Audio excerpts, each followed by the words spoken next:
সরকার আমাদের দাবি পূরণ না করে আমরা এই যে আপনারা দেখতেছেন হাজার হাজার লোক আন্দোলনে নামছে, আমরা আগামীকালও ইনশাল্লাহ আন্দোলন করব, এটাই আমাদের আশা।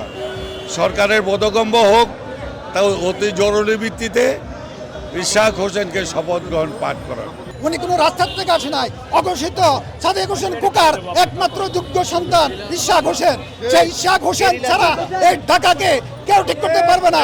এখনো এই নগর ভবনে সে হাসিনার সে খুনিরা সেখানে বসে আছে এবং অবৈধ লোকগুলাকে ছাত্রলীগ যুবলীগ থেকে বসে রাখছে। তারা এখনো সাধারণ জনগণকে বিভিন্নভাবে নিপীড়ন করছে। আমরা এর প্রতিকার চাই। এটার জন্যেই নগরবাসীর মানুষের সুবিধার জন্য, শান্তি শৃঙ্খলার জন্য আমরা ইশাককে এখানে চাই। এটাই আমাদের জনগণের দাবি। আমরা এছাড়া অন্য কোনো কথা শুনবো না। যতদিন পর্যন্ত ইশাক সাহেবকে এখানে না আসবে, আমরা ঢাকার রাজপথ ছেড়ে যাব না। আমরা কঠোরতর কর্মসূচি দিব। এই ঢাকার সমস্ত পানি 60 নম্বর ওয়ার্ড দিয়ে নদীতে পলায়। এই ঢাকার সমস্ত কিছু আমরা বন্ধ করে দিব। ঢাকা দক্ষিণের যা আছে সব বিচ্ছিন্ন করে দিব ঢাকা থেকে। তখন আমরা দেখবো যে ইশাক হোসেন আসবে কি আসবে না। আপনারা জানেন 2020-এ তিনি বিপুল ভোটে এই নগরের পিতা হয়েছিলেন, কিন্তু আওয়ামী লীগ দোসর তাপস তাকে মেয়র হিসাবে তারকে না মেনে সে তার ফুফু যেহেতু শেখ হাসিনা তাকে দিয়ে সে নগর পিতা হয়ে সে বসে দীর্ঘদিন আমাদের এই ঢাকা নগরবাসীকে অত্যাচার জুলুম আমরা সকল সুবিধা থেকে বঞ্চিত হয়েছি। আমরা চাই অতি সত্ত্ব আমাদের এই নগর পিতাকে যেন আমাদের ঢাকাবাসীর দাবি অতি সত্ত্বে কোর্টের এবং রায় মেনে তাকে নগরপিতা হিসাবে শপথ গ্রহণ করা হোক।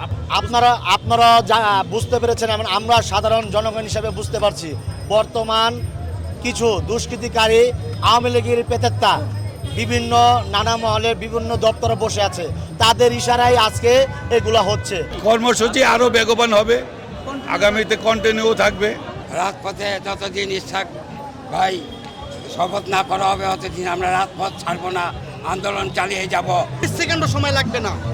আমরা যদি তাকে হুঁশিয়ারি করে বলতেছি অতি দ্রুত ইশাককে মেয়র হিসাবে শপথ গ্রহণের ব্যবস্থা করার জন্য অনুরোধ করছি এই সরকারকে। তা নাহলে আমরা এই সরকার পতন আন্দোলনে নামবো, খুব শীঘ্রই এই সরকার পতন আন্দোলনে নামবো। এছাড়া আমরা কোনো 100 পিছপা হব না। যদি সরকার আমাদেরকে ওই সুবিধা এই নগর পিতায় যদি ওইখানে ওনার ক্ষমতা ওনার ছেড়ে বসে দেন, আলহামদুলিল্লাহ, আমাকে কোনো আন্দোলনের দরকার নেই। অভিভাবক ঢাকা দক্ষিণ সিটি অভিভাবক ইশাক ভাইকে তার আদালত কর্তৃক দেওয়া যে রায় সেটা মানা হচ্ছে না, কালক্ষেপণ করা হচ্ছে, তাকে শপথ পাঠ করানো হচ্ছে না, তাকে তার দায়িত্ব বুঝিয়ে দেওয়া হচ্ছে না। এটা আমি মনে করি একজন নাগরিকের মৌলিক অধিকার, রাজনৈতিক অধিকার খর্ব। আরও আমরা কঠোরতর কর্মসূচির দিকে দাবি, এমনকি আমরা সচিবালয় ঘেরাও কর্মসূচির দিকে আমরা অগ্রসর হব ইনশাল্লাহ। এবং আমরা সরকারকে বাধ্য করব যে কোনো মূল্যে ইঞ্জিনিয়ার ইশাক হোসেনের শপথ গ্রহণ অনুষ্ঠানের মধ্য দিয়ে, তাও যদি না হয় আমরা প্রয়োজন লক্ষ লক্ষ জনতা শহীদ মিনারে ওনাকে শপথ করে আমাদের নগরপিতা হিসাবে ওনাকে আমরা আসীন করবো ইনশাল্লাহ।